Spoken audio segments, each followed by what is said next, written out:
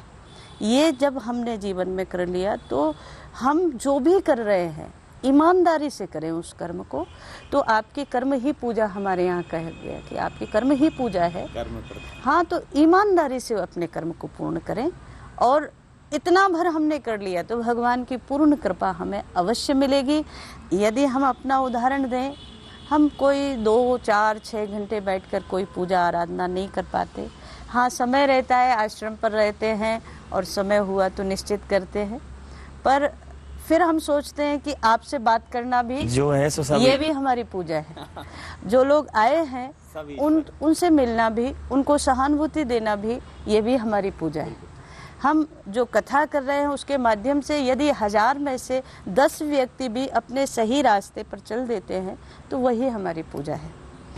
तो धर्म वस्तुतः आपका कर्म है, और इसीलिए मानस में फिर भी ये लिखा कि धर्म प्रधान नहीं है, कर्म प्रधान विश्व कर राखा, और जो जस कर हैं सो तस फल चाखा। ये धर्म का गणित है, ये सामान्य सा गणित है, और ये किसी न्यूटन की गति का नियम नहीं, ये प्रकृति का नियम है कि आप जैसा बोएंगे वैसा ही आपको काटना पड़े।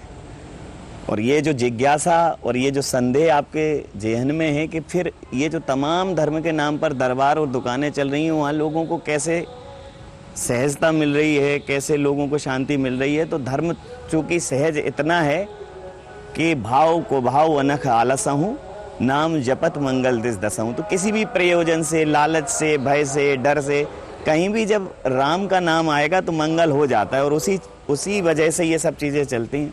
आज परम पूज्य साध्वी जी ने धर्म की जो सहज परिभाषा दी, जिस तरह से धर्म को धारण करने योग्य बताया, और बताया कि धर्म हमारा रोज का आचरण है, हमारा रोज का कर्म ही धर्म है।